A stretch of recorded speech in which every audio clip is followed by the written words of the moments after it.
Great. Thank you. Great to be here. Lisa asked me, for me, what constitutes success for me giving this presentation and talking to you. And to be honest, for me, I usually take about 1 minute of talking per slide. I made 70-ish slides. I have 20 minutes to speak. So personal success is I kind of make it through this talk without running away from time. But actually, my own personal vision of success here is I tell you something hopefully new to you. So it's something you haven't maybe heard of or thought of before. It's really what I want to convey to you. And if you disagree with me, even better, let's go and talk it out after. I would love for you to tell me what's wrong, or if you agree with me, also fun. Let's talk after. So the talk is about repowering fossil. I'll try to explain first, take you on a quick journey of why I think this is a useful thing to think about by explaining why energy transitions and decarbonization is super complicated, then why it's actually not complicated at all, and then again why it's super complicated, and then maybe a solution to why it could be a simple problem in the end. So if that sounds confusing, just bear with me. So if we look at emissions today, we need to have the drop over here of all of these global warming gases. We have enormous amounts of ways that we use energy and we emit greenhouse gases. And it looks just dauntingly complex. Like, how can anyone try to have a system thinking about this? There's just too much going on here. Maybe you can do one of these things and you figure out one solution. Actually, in the simple version of this, I think we can solve about 80% of this in the next 2 minutes. We actually know what to do about most of this. If we go through it very quickly, in a well-duh kind of way, and please disagree with me on this, but this is what I see anyway. We have a bunch of fossil-fueled electricity production. That needs to become low-carbon electricity, duh. We have transport. It's how we use most of our oil. 30% of all energy use. That is going to be mainly electric engines. We already know that. Personal transport. Hydrogen has lost its battery electric vehicles. We know what to do for most of it. For some of it, you have to do a bit more fancy solutions. For chemical feedstocks, very many different problems here, but most of it can be solved using hydrogen as a stepping stone, and we need to make that hydrogen from the low-carbon electricity that we made. So a lot of the problem gets solved there in some way. Low-temperature heating, which is the main energy consumer of the world, is 15% of total energy. We know what to do there too. We're not doing it, unfortunately, yet on a big scale, but we know what to do. We need to do heat pumps everywhere. I live in the UK. Somehow the UK believes heat pumps don't work in the winter. I was born in Sweden, and I tried to tell people, actually, they work in the winter in Sweden, so they probably work in the winter in the UK. And we need clean district heating when we have a district heating network. Finally, high-temperature industrial heating, 20% of energy. Much of that could be electricity or electricity-derived fuels that you combust, or even low-carbon direct process heating. So I don't know how long that took, maybe a minute, but we've solved something like 80% of the problem already. We know what to do about most of these things. There might be even smarter things that we could do than this, but there was a few things I didn't offer a pathway for here, but most of it we know what to do. How to do it, I'll get to. So on the highest level, if you take the insights from all of those sectoral transitions that constitute something like 80% of emissions, today's world and the future, I used to have 2050 on here, net zero world, and people said, why 2050? Can't we do some other year? So I just put question mark, but whatever. The future, so what we need to do on the highest level, we know already, we need to replace everything that's combusting something with electricity, and we need to make more clean electricity. That's on the highest level. Then there are a bunch of other things that we need to do as well, like capturing carbon, making hydrogen, doing direct low-carbon heat supply. But on the basis, on the overarching largest scale, most abstract, we need to go from a final energy consumption that looks like this, with heating being the main final energy consumer today, from combusting fossil fuels for heat in various ways, electricity being a minor component, transport mainly oil for vehicles, to a larger consumption, way larger consumption in total, even in final energy demand, even with all the efficiency that we can come up with all the efficiencies from electrification. We need to use more energy in final consumption in the future. But that little slice of the cake, that's 20% there for electricity, will become the dominant one in terms of energy vectors. That's a big thing that's happening. And if you talk to a fancy consultancy or an NGO in the West, we already know exactly how to do this as well. It's like an absolute no-brainer. So on the right, on this side, I'll show you what we know, what we need to do. So for instance, we get one of these news articles about every month for the last 10 years. Like, switching to renewable energy will save trillions. It will remove all the emissions, it will remove all the air pollution, it will make you money, it's profitable, it's wonderful, there's really no downside to it. And decarbonizing the energy system, save trillions, switching to renewables, save the world. Don't just save the world, but save the world $10 trillion, right? So that's obviously what we need to do, a no-brainer. And what's partially happening in the real world, outside of energy modeling studies and PowerPoints, even though this is a PowerPoint, so maybe I shouldn't be being too negative about that, but what's happening is hundreds of huge coal plants being built currently, not just not being shut off, but being built. This is a kind of a response to a crisis now, but anyway, what's happening in Germany now, they're trying to buy or rent oil-fired barges to prop up their energy system right now. And in Japan, not as a response to crisis, but actually a part of long-term energy systems planning, they want to use their coal plants to burn ammonia that someone else made. So, and I'll use this as an example of our way of looking at it, or I wouldn't say our way of looking at it, but a typical analyst or NGO or climate enthusiast way of analyzing what's going on here.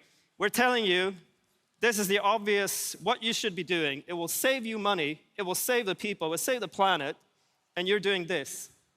And so, are those people that are doing this actually crazy? Are they irrational actors? Are they just evil? Do they just want destruction for themselves? I think that's the wrong way of looking at it. But just take this example. I'll take you through this example. Crazy, wasteful greenwash. Japan to spend whatever amount of money to mix hydrogen-derived ammonia in their coal power plants. So NGO studies, think tanks, fancy consultancies would say, this is your power system, basically, on a very simplified level. Build some renewable energy, make electricity, consume it. And what is this proposal then?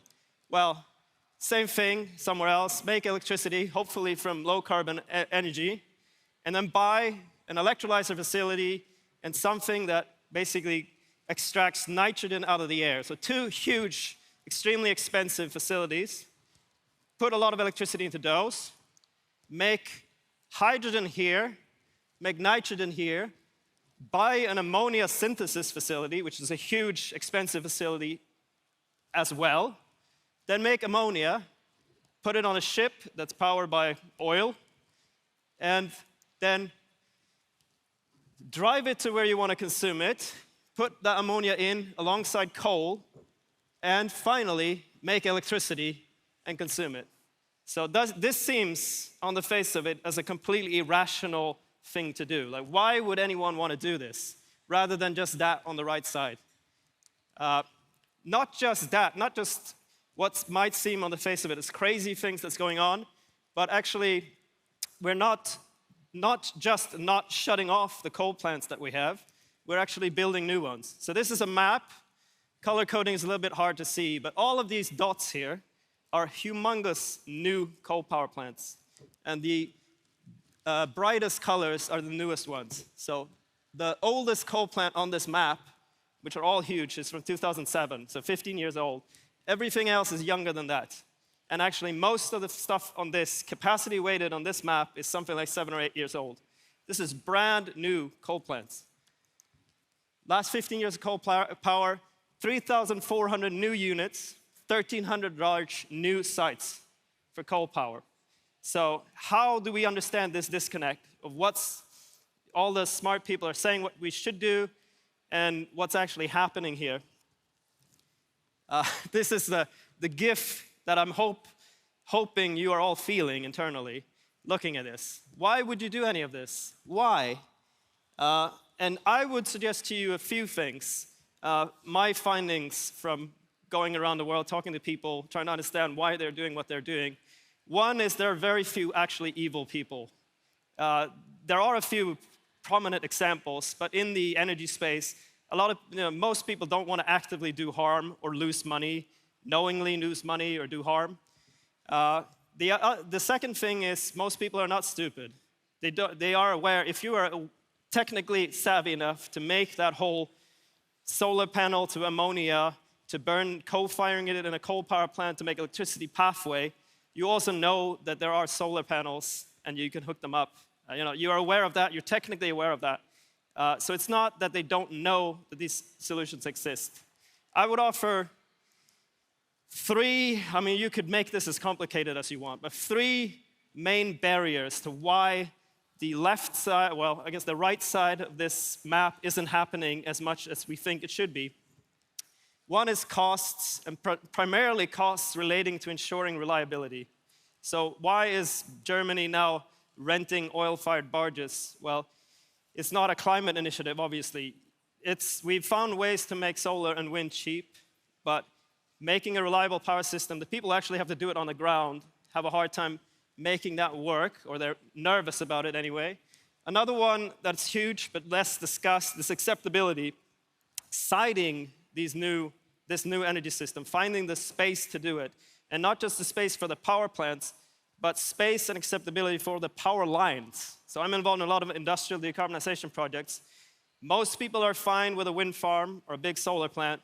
Almost everyone is protesting the overhead power lines, the high voltage power lines that we need to hook them up to something. And without one is useless without the other. But the one thing I wanted to discuss mostly today is vested interests.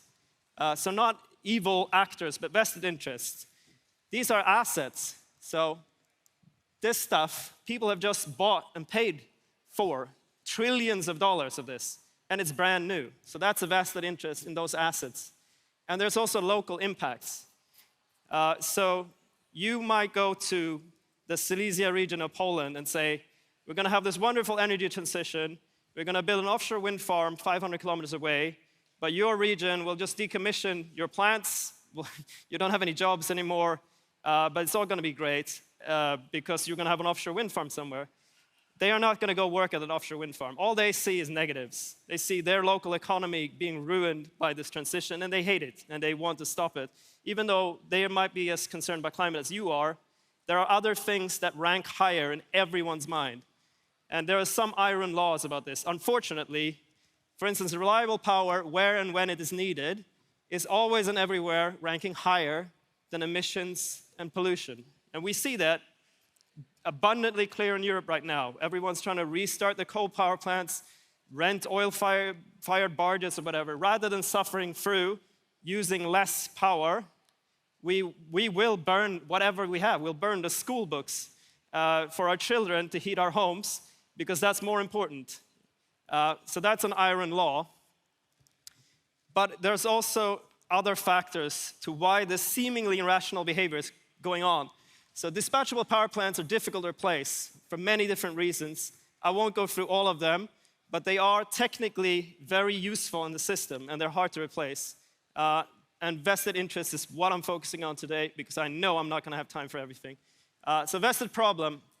Coal power is the largest form of electricity generation and the largest source of emissions in the world. The effective age of all coal power plants in the world today is about 15 years. But where economic activity is really ramping up, it's less than that. In some of the most active regions in China, it's 5-6 years. This is brand new, shiny plants. Trillions of dollars of recent investments. So are we to scrap all of this? Obviously, they can't run, because then we're committing to something like 300 billion tons of CO2 emissions if they just get to run. So are we just to scrap them, leave trillions of dollars stranded, and millions of people that work at these places fired? Well, each one of these dots is hundreds of full-time jobs, at least $1 billion invested, and at least $200 million or 200 million tons of CO2 committed if they get to run. So it's a huge problem. It's not much discussed. It's discussed that we need to get rid of them, but not what we do with them. So the question that we posed ourselves a few years back was, can we decarbonize and at the same time avoid stranding, at least the recent investments in all of this, avoid firing all the people that work there, and avoid abandoning the sites and the equipment? And going back to what role these plants fill in the system, can those sites continue to do what they're doing now without the continued use of any fossil fuels? So that's repowering fossil. It's essentially, can you keep running these power plants, these thousands of brand new power plants, but stop burning the coal? In the coal example, you can do the same for combined cycle natural gas. So we looked at all the options that we could think of for doing this. Obviously, you could put some solar panels on the side of a coal power plant, but that's more of kind of a PR stunt. You should build as much solar as you can everywhere you can, but it doesn't make more sense on a coal power plant site than anywhere else, and you can do maybe a fraction of 1% of what that coal power plant was producing on that site, maybe 0.1% really, from wind or solar. You could, as has happened a lot in Europe, start burning forests instead of coal in those power plants. That is not a very good idea. Carbon capture hasn't worked that well so far, and it has life cycle problems. So what we found was, if you want to do all of these things that I've been talking about, you can actually keep running these plants as they are, chucking away just one component of them. If you repower them, repowering is that's the definition of this, by either advanced nuclear or high temperature deep drill geothermal. So these plants could actually continue to run most of the equipment there, just chucking out one component and bringing in one component. So this is an example of a coal power plant site, the stuff that's there. A typical coal power plant site, it has the thing that burns the coal here, and then it's got all of these other boxes. And these other boxes don't care how the heat was made here. So this thing makes steam. It boils water, makes steam, high temperature steam. Once the steam is made, the rest of the plant doesn't care whether you burned coal or whatever you did. If you make the steam, it's agnostic to how you made it. And so the idea in principle is replace that thing with something that also makes steam but doesn't make emissions. And then keep all the people that work there, keep all the other stuff on the site, keep the grid connection, keep the site, and that's repowering basically. So in a more graphical way, this is a typical coal power plant. You have all of these things, and I'll try to go through very quickly what you would do step by step. So if you wanted to turn this coal power plant that now is committing us to 200 million tons of CO2 emissions into something that does the same thing but with no emissions, you don't need coal and ash handling anymore because you're not going to burn coal, and you don't want the boiler stations, so you decommission them, raise them, clean it up, remove it. Then you bring in a construction site, and the construction site for most things that you want to come in can fit on the coal and ash handling part of a coal power plant. It's enough space to do that. And then you build whatever you want to replace the heat. In this example, advanced nuclear reactors coming in to replace the coal boilers. And then suddenly you have a repowered coal plant. Most of the plant's still there as it was, but now it's doing everything it used to do with no emissions. So that's the Nexus idea. So the opportunity space here is quite large. It's quite hard to run through in 20 minutes. That's what I'm trying to do. It solves one of the biggest problems that we have for any low carbon energy. Not just nuclear, but solar and wind, power lines and everything, siting. Getting people to accept all this stuff coming in actually solves that because you're not using any more land. You don't need any more transmission wires. You don't need to zone any more land for power production. It's already there. It's just not useful in the way it's configured currently. It avoids, for a new plant or fresh plant, about 50% stranding. So if you invested $1 billion, about 500 million of that is still useful at the site. You might be able to push those numbers higher, but credibly, there's a net cost to doing this as well. And if we take that away, you're not going to get much higher than 50%. But 50% is still pretty good, a lot better than 0 or negative. It reduces the capex of what you want to put in by something like 40%. So instead of having to build a whole power plant, you just have to build one component of a power plant. So for instance, for a nuclear reactor, advanced nuclear power system, the reactor itself is about 20% of the cost. And that's the only thing you need to build now. Everything else is already there. you can, as far as we've been able to study, retain at least 2/3 of the workforce. So most of them are running the stuff on the plant that isn't related to how you boil the water. 1/3 may be related to the thing that either combusts coal or this is a little bit facetious because most of the jobs in coal are mining and they're still gone. But at the coal power plant site, at least, 2/3 of the people can keep their jobs. If you're doing nuclear geothermal, they inherently become a flexible generator because the way you would do this, you would hook it up through a thermal energy storage system, which would make the system flexible. I don't have time to explain why, but if you're interested, I will sit at some table and try to explain why or how. And maybe the catching point here, if you do this as a large scale, our calculation is you could, in theory, maybe in practice, save something on the order of 200 billion tons of otherwise committed emissions. And the ecosystem is, the opportunities around this space is enormous. There's an entire ecosystem that needs to be built up around this opportunity that isn't there today. It's a barely known idea. That's why I'm here trying to talk about it and spread it. So the replacement heat sources are on their way. This is a timeline of the type of, for nuclear, the nuclear systems that are on a fixed timeline to be constructed that could do this. Where the first one, as you see, is before today. It's already existing. So there are already existing technology in operation today that can do what I've been talking about. You don't need any invention, really. You could do it better. But this thing is not theoretical. It's not 20 years away. The stuff that's needed technically to do this is already built and in operation. So clean energy, we have kind of this mix right now. I think should be getting a new friend, a new component, which is repowered fossil. I want to add that to the discussion, and we want to add that to the discussion, and we have a whole program, and I don't know how much time I have left, but... One way to make nuclear cheaper is with small modular reactors, like these. Just 2 slides. China just finished building their own version. Poland will use a similar technology to convert their aging coal plants into nuclear plants.